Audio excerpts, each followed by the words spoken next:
الحمد لله رب العالمين والعاقبة للمتقين والصلاة والسلام على سيد الأشرف الأنبياء والمرسلين وعلى آله وأصحابه أجمعين أما بعد فأعوذ بالله من الشيطان الرجيم بسم الله الرحمن الرحيم سلام على نوح في العالمين وقال الله تعالى وقيل يا نوح اهبط بسلام منا وبركات عليك وعلى ممن معك آمنت بالله صدق الله العظيم۔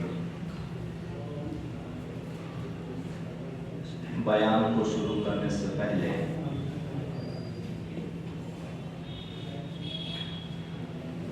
حصول برکت کے لیے اور حصول اخلاص و محبت کے لیے آئیے ہم اور آپ سب مل کر ہمارے پیارے آقا حضور تاجدار انبیاء صلی اللہ تعالی علیہ وآلہ وسلم کی بارگاہ بے پناہ میں محبت کے ساتھ اور ادب احترام کے ساتھ جھوم جھوم کر درود شریف کا ہدیہ پیش فرمائیں۔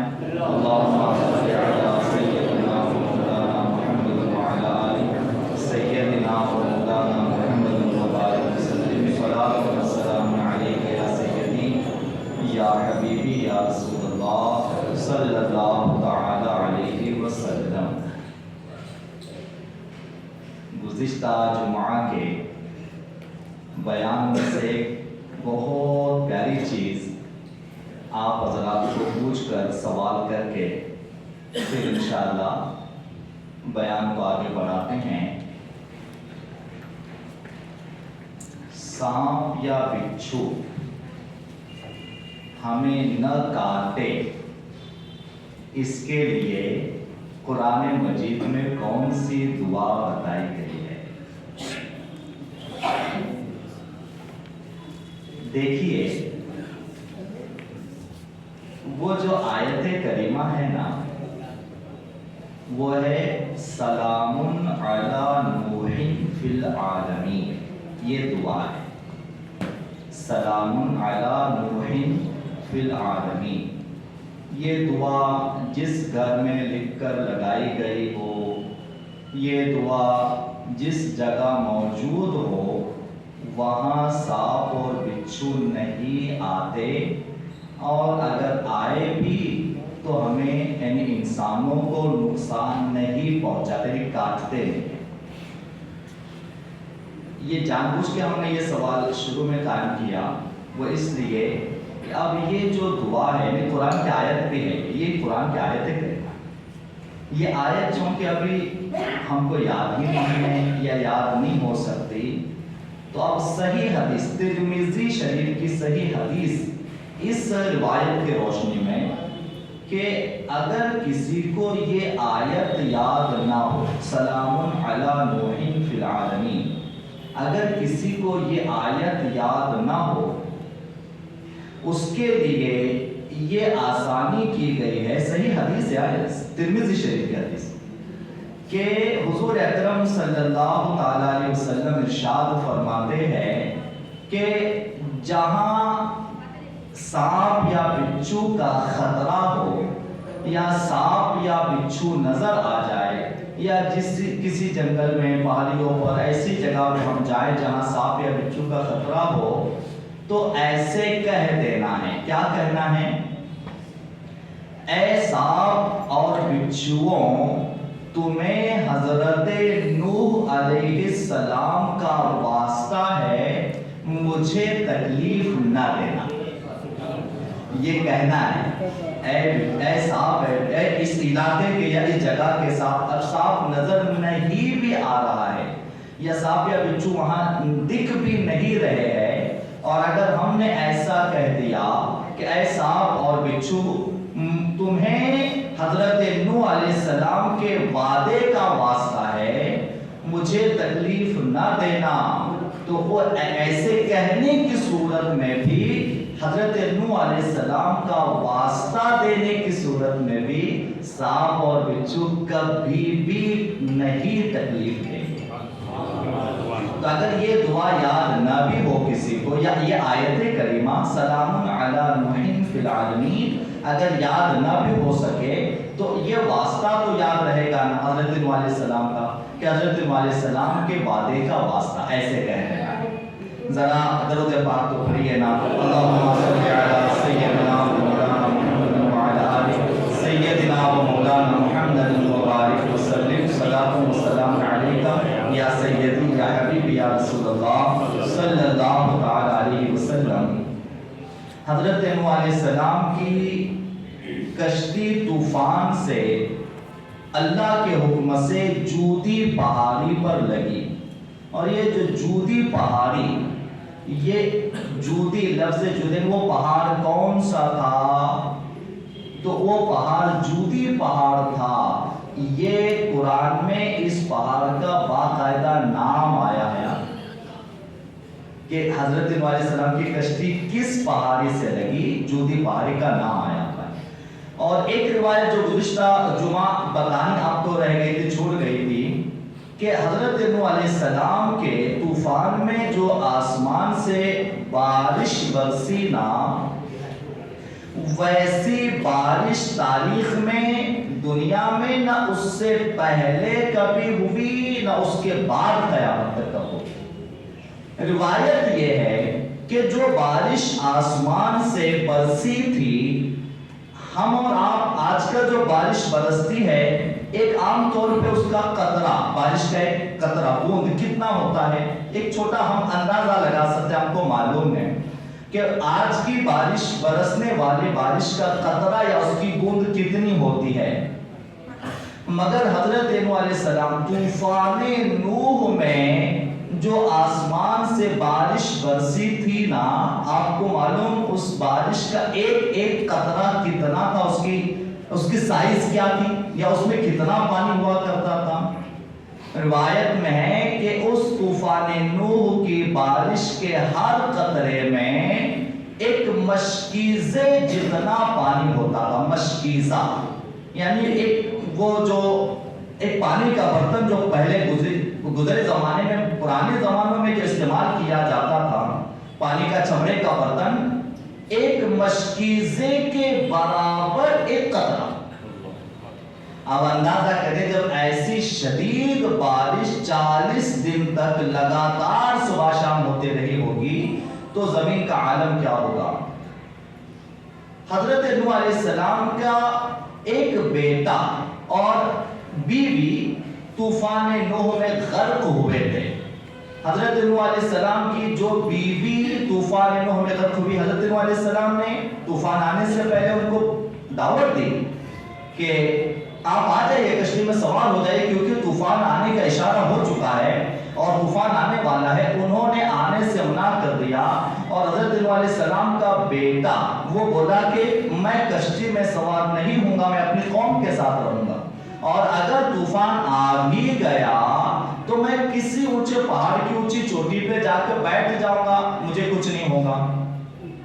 ان دونوں کے نام سن لیں۔ حضرت نوح علیہ السلام کا جو بیٹا کشتی میں سوار نہیں ہوا اس کا نام تھا کنعان، اور جو آپ کی بیوی کشتی میں سوار نہیں ہوئی اس کا نام تھا واعلہ۔ یہ دونوں کشتی میں سوار نہیں ہوئے، مرتد ہوئے، کافرہ ہوئے، اور روایت ہے کہ حضرت نوح علیہ السلام کا بیٹا کسی اونچی ٹیلے پر جب طوفان آیا، اونچی پہاڑ کی کسی اونچی چوٹی پر جا کر بیٹھا، ایسی ایک اونچی لہر اور ایک ایسی اونچی موج آئی کہ ایک جھٹکے میں اس پہاڑی کی چوٹی سے اسے گرا کر پانی میں غرق کر دیا۔ حضرت نوح علیہ السلام کا ایک بیٹا اور بیوی اس وقت پانی میں غرق ہوئے، اور حضرت نوح علیہ السلام جب 6 مہینوں تک لگاتار آپ کی کشتی چلتی رہی، بالآخر جودی پہاڑی سے آپ کی کشتی جا کر رکی، ابھی پانی ختم نہیں ہوا تھا، آپ کی کشتی صرف رک گئی، آپ کی کشتی ایک جگہ پہ ٹھہر گئی۔ اللہ کے حکم کا آپ انتظار فرماتے رہیں، اور یہ بھی یاد رکھیں کہ جب تک اللہ کا، یہ بھی قرآن میں ہے، یعنی یہ بھی اللہ تعالیٰ نے قرآن میں ارشاد فرمایا ہے کہ جب تک اللہ کا حکم نہیں ہوا تھا، حضرت نوح علیہ السلام کشتی سے باہر تشریف نہیں لائے تھے. جو آیت کریمہ ہم نے پڑھی نا وہ آیت سورہ ہود کی 12 پارے کی آیت ہے. قیل یا نوح اهبط بنا بسلام منا وبرکات علیک وعلی ممن معک. کہ اللہ تبارک و تعالیٰ نے بالآخر ایک وقت آیا کہ اللہ تبارک و تعالیٰ نے حضرت نوح علیہ السلام کو حکم دیا اترنے کا سلامتی کے ساتھ, میری برکت کے ساتھ, اے نوح اب نیچے اتر آئیے. تب حضرت نوح علیہ السلام کشتی سے نیچے تشریف لائے. اور روایت یہ ہے کہ حضرت نوح علیہ السلام کی کشتی جب جوتی پہاڑی پر رکی جا کر اور ٹھہر گئی کشتی انتظار فرمانے کے بعد, ایک یہ بھی روایت ہے کہ حضرت نوح علیہ السلام نے اپنی کشتی کو جو بالائی منزل تھی یعنی سب سے اوپر والی منزل, اس منزل کو کسی چیز سے ڈھک دیا تھا. یعنی وہ اوپن نہیں تھی, وہ کھلی نہیں تھی, بلکہ اوپر والی منزل کو بھی آپ نے کسی چیز سے چھپا لیا تھا, ڈھک دیا تھا. جب ٹھہر گئی کشتی, حضرت نوح علیہ السلام نے باہر کا جائزہ لینے کے لیے کہ پانی کا عالم کیا ہے, پانی کی کیفیت کیا ہے, پانی کتنا باقی ہے, کتنا اتر گیا, کتنا ابھی باقی ہے, اس کا جائزہ لینے کے لیے حضرت نوح علیہ السلام نے پہلے زمین پر پہلے کوے کو بھیجا, پرندہ کوہ. اور کوے کے بارے میں یہ بات ہے کہ پرندوں میں عقل کے لحاظ سے, سمجھداری اور عقل کے لحاظ سے, ہوشیار, سمجھداری اور عقل کے لحاظ سے کوا پرندوں میں سب سے زیادہ عقل والا ہوتا ہے. عقل کے لحاظ سے, سمجھداری کے لحاظ سے, عقل کے لحاظ سے کوا زیادہ سمجھدار ہوتا ہے. لہذا حضرت نوح علیہ السلام نے کوے کو بھیجا کہ جائیں اور جا کر پانی کا, زمین کا جائزہ لے کر آئے کہ پانی کہاں سوکھا ہے, پانی کہاں کم ہوا ہے, کتنا کم ہوا ہے. جائزہ لینے کے لیے کوے کو بھیجا. کوا گیا اور کوے کو مردار نظر آئے, چونکہ ڈوبنے کی وجہ سے سب ہلاک ہوئے تھے, مردار جانور مردار نظر آئے. تو کوے کی چونکہ عادت ہے, کوا وہ مردار کھانے میں لگ گیا, یعنی وہ مردار کھانے لگا اور واپس لوٹ کر نہیں آیا. تو حضرت نوح علیہ السلام کو اس بات پر جلال آیا, اور حضرت نوح علیہ السلام جو کہ کوا لوٹ کر واپس نہیں آیا, تو کوے کے لیے حضرت نوح علیہ السلام نے دو دعائیں فرمائی. وہ یہ پہلی کہ یہ ہمیشہ ہی کوا تو ہمیشہ مردار ہی کھاتا رہے گا. لہذا دیکھیں آج بھی کوا ہمیشہ مردار ہی کھاتا رہتا ہے. اور دوسری بدعا فرمائی کہ کوا ہمیشہ حیران و پریشان رہے گا. کوا ہمیشہ حیران و پریشان رہے گا. لہذا اور انسانوں سے کبھی مانوس نہیں ہوگا. انسانوں سے مانوس ہوتے ہیں, جیسے مانوس یعنی مانوس ہو جانا, انسانوں سے کوا کبھی مانوس نہیں ہوگا. یہ دعا حضرت نوح علیہ السلام نے بدعا کوے کے لیے فرمائی. اور پھر حضرت نوح علیہ السلام نے دوسری مرتبہ زمین کا جائزہ لینے کے لیے کبوتر کو بھیجا. اور آپ کو معلوم, اللہ اکبر, کتنی پیاری بات ہے جناب. حضرت نوح علیہ السلام کے طوفان میں ساری زمین پر تو پانی تھا, طوفان تھا. جب طوفان تھم گیا تو اس دھرتی پر سب سے پہلے خشک ہونے والی زمین کون سی ہے؟ جو زمین سب سے پہلے خشک ہوئی, یعنی جس زمین سے سب سے پہلے پانی ہٹا, جس زمین سے سب سے پہلے پانی اتر گیا, زمین سب سے پہلے خشک ہوئی, وہ زمین کون سی تھی؟ طوفان نوح میں سب سے پہلے خشک ہونے والی زمین خانہ کعبہ کی زمین تھی. سب سے پہلے جو زمین خشک ہوئی وہ خانہ کعبہ کی زمین تھی. اور خانہ کعبہ کا ذکر, دو چیزیں ہم نے گزشتہ سے پیوستہ جو عرض کیا تھا کہ طوفان نوح میں حضرت نوح علیہ السلام کی کشتی نے کعبے کا طواف کیا, اور یہ کہ زمین خانہ کعبہ سب سے پہلے خشک ہوئی. اب ہمارے ذہن میں ہو سکتا ہے یہ سوال, یہ بات آئے کہ کعبہ تو حضرت ابراہیم علیہ السلام کے زمانے میں بنا, یا کعبہ تو خانہ کعبہ حضرت ابراہیم علیہ السلام نے تعمیر فرمایا, چونکہ حضرت نوح علیہ السلام تو آپ سے بہت پہلے کے, تو یہ کیسے؟